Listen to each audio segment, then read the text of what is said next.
All right, what's going on, guys? If you're here watching this video, you came to get some value and some knowledge on how to scale an Airbnb arbitrage business to $30,000 a month. I got Andrew next to me. We're gonna dive into the 8 most important things for you and how you can learn to actually build your own Airbnb arbitrage business. Andrew and I have been coaching people for going on 2 years now and how to actually build an Airbnb business from the ground up, step by step.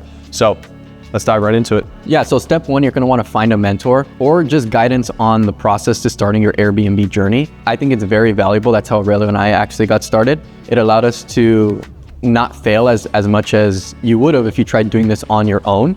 Not to mention the way we actually found our mentor was we wanted to make sure that we aligned with their values as well as they had the knowledge in the space so that we can trust them in starting our journey. I'll tell you guys, like, the most important thing of like finding a mentor is find someone that has already walked the path, gone the way, and actually got results, right? Because that's the quickest way from step 1 to step 2, right? Like, that's the fastest way. You can try and get into this, quite frankly, any business model yourself and learn it, absolutely.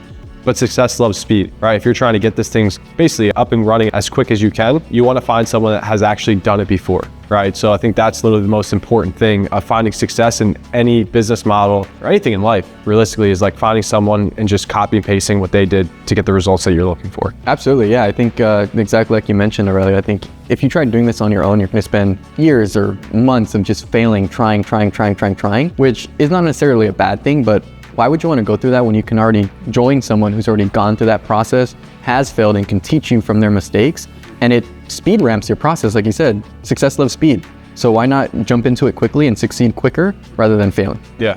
And again, like, if you have time, if you want to wait years, like, you can figure it out yourself. But like, at the same time, like, majority of people want to start a business to profit as quick as possible. Absolutely. So if you want to cut to the chase, find someone that's already done it and learn from them. The second thing that I want to discuss with you guys is really the most important thing. It's probably the easiest, but you can't get started without opening up an actual LLC and a business bank account. All right, so like, the first thing that you need to do is file an LLC. We like Zen Business. That's what we teach all of our clients, and we walk them through step by step on how to actually classify it correctly to set yourself up for 0% interest business funding, which we're going to get into. But that is the most important thing, and you can't operate as a personal person and like putting your name on personal leases as an Airbnb arbitrage. So you want to open up an LLC. We use Zen Business. I think they're great. They have a great support system. If you need help, like, you can always give them a call and they're great. And yeah, we help all of our clients literally step by step, A to Z, and how to file it correctly, because there is a specific technique that you want to do it. I know a lot of people kind of overthink filing an LLC,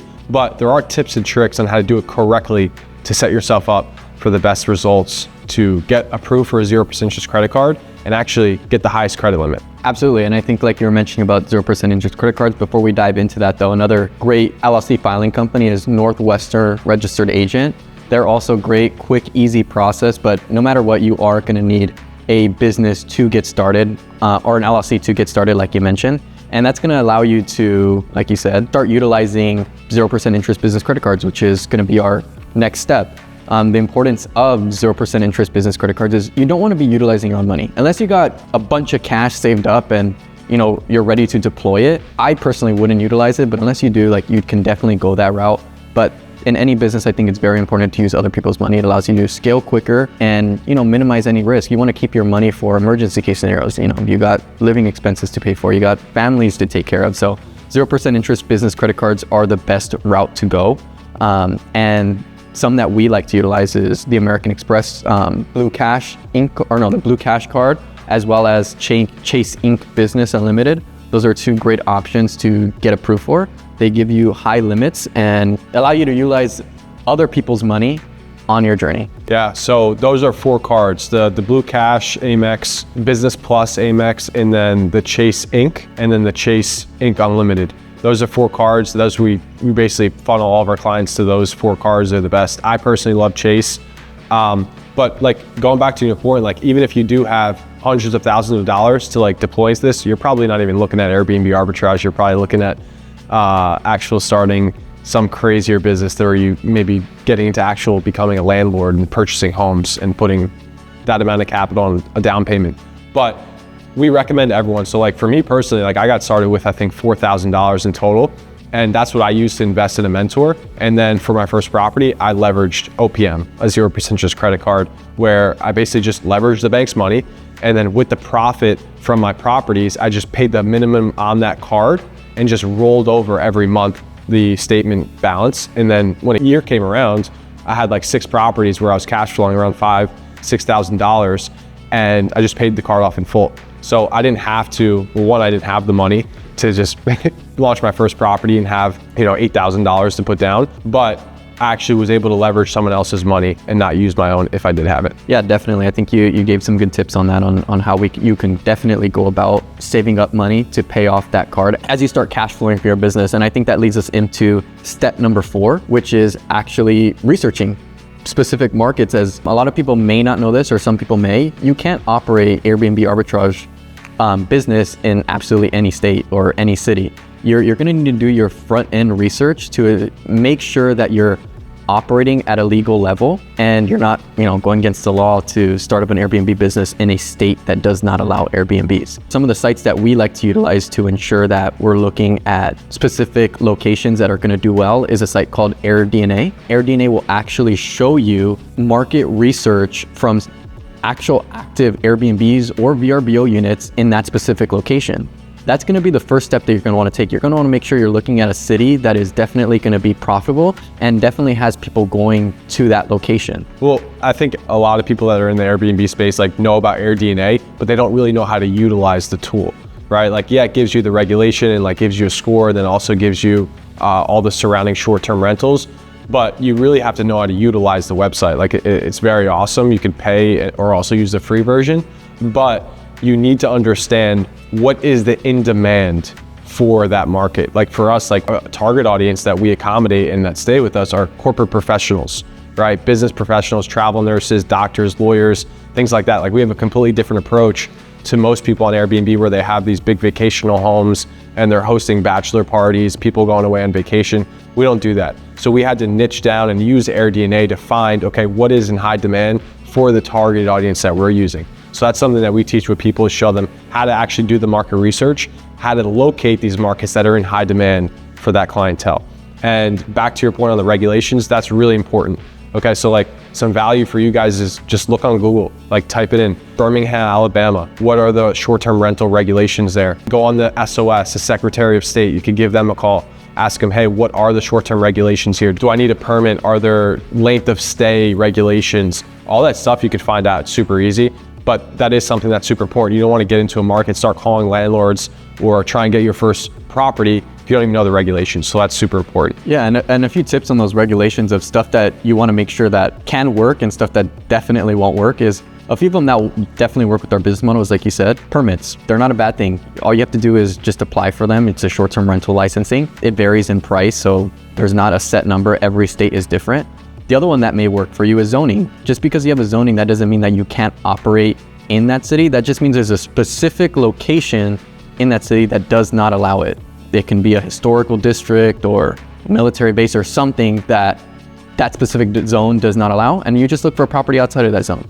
A few that definitely won't work for us and you definitely want to avoid are going to be 30-day minimums, which means that the place needs to be occupied for 30 days out of the month. It can't be occupied for 7 days. It must be 30. And owner-occupied residency, which means the actual landlord either needs to live in the home or it means that they have to live in the home for a set period. So for example, Denver, Colorado, the owner actually has to live in the property for 6 months, and then the remaining 6 months of the year, it can be a short-term rental. So those are a few that you actually want to avoid. Yeah, and honestly, personally, I know for both of us and what we tell all of the clients that we work with, it's actually better to get into a market that has a little bit of regulation, right? Because we're dealing with short-term rentals, we're dealing with Airbnb. Personally, I know that Airbnb is going to take over hotels and be here for the long run. They're a multi-billion-dollar corporation. They're only growing year after year. But at the same time, I'd rather get into a market that has some sort of regulation and obey those regulations rather than getting into a market that has nothing. Because then they can kind of just flip a switch, something happens, and now you got to kind of go back and maybe reapply for all these permits or trying to obey whatever new regulation they implemented. I'd rather go into a market that already has something set in stone and just obey them from day one. Absolutely. All right, so this is gonna lead us to step 5, building connections, okay? Whether that be with landlords, apartment complexes, This is very important. I think I hammer this with everyone that I speak to because I always get, well, why the hell would a landlord want to give you their property to Airbnb and make more money than they would? And the answer is quite simple. It really boils down to a win-win situation. When you go and present the business model to a landlord or apartment complex that's quite frankly going to allow you to Airbnb it, you have to come off the framework as a win-win situation, right? You have to understand the burning passion of the landlord's issues in the first place, right? And what are their actual goals? Their goals are to purchase more properties and build and scale their portfolio, right, to preserve long-term wealth. But their one problem year after year is finding tenants to occupy those houses they're buying. Well, where someone like us and our clients come into them and say, hey, listen, well, we can be your long-term tenant, sign a 2-3 year long lease. You can go ahead and continue building and scaling your portfolio and buying more properties, right? So when you come off the framework of that as building this win-win partnership in a way, right? That's how they get you to basically essentially lease their property and put it on Airbnb. But what it also boils down to is finding the problem and then creating a solution for them. They're gonna allow themselves to go purchase more properties because now they can sit back, collect the rent from us on a month-to-month basis. Well, now they have cash flow to get their 50th or 100th property, whatever they're on, and it's a win-win situation for both parties. I absolutely agree with what you mentioned. And another thing is that we actually give all of our students the exact pitch that Aurelio and I have utilized to scale our Airbnb portfolio. And I think a common misconception that a lot of people have is that they're coming from the framework of we're selling something. You're selling this landlord something, and it's not. You're not selling anything. It's not a sales pitch. It's actually a partnership pitch because you're partnering with this specific landlord or this specific property management company to present that win-win opportunity that not only works for you and allows you to cash flow, but also works for them. Like you were mentioning, you're paying them rent on a consistent basis. So it's not necessarily us selling them an idea or selling them a business. It's us actually presenting them a partnership opportunity. I think too, you brought up a really good point is like a lot of people ask me, okay, well, what if they do have the time, the landlord, to put it on Airbnb, and like, why won't they just want to cash flow more? It's quite simple. Airbnb, like short-term rentals, we're not an Airbnb company, we're a corporate housing company. There's a lot of different skill sets that go into actually becoming a profitable business.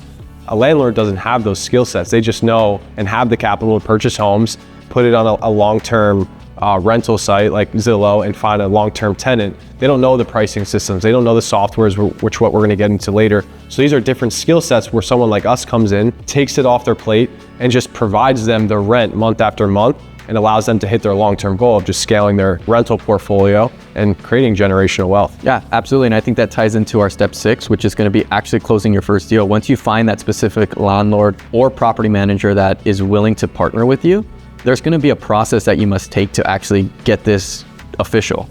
The first step is an application. Like any normal rental, you're going to want to fill out an application just to start your journey. From there, they just want to verify that you're a legitimate person, legitimate business, and make sure that you have the capital to fund this. And a few ways that you can actually show proof of this is your personal career that you have. You can show that you're passive, or not passively, but actively bringing in money each month to afford this rental. Another thing you can do is just send a screenshot of a bunch of money in your bank account, which is something we did. You and I started with absolutely no money in our account. I was a college dropout. You just finished college. So we had no business, no job to even get started in this. So we just had a family member, a friend, send us some money to show that we had money in an account. And from there, that was just enough proof to get us through the door and get us that application. Okay, so first things first, you're gonna have to go through an application process, which is most normal, whether it's with an apartment complex or a landlord.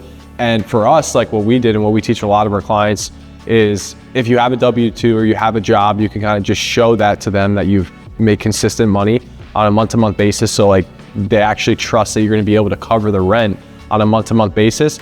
But a trick that's really good for you guys and what we've used is like, I had my mom wire me money when I first started. I think it was like $15,000 to cover like the first 6 months of rent, just to show the landlord that I can pay the rent. And like, even if you guys don't have a W-2, I didn't, you guys can actually just, for me, like my first partnership was a landlord that was younger. Like he had 30 properties and like I went to go tour it and me and this guy just hit it off. Like he believed in me and he's like, I'm gonna give this kid a shot.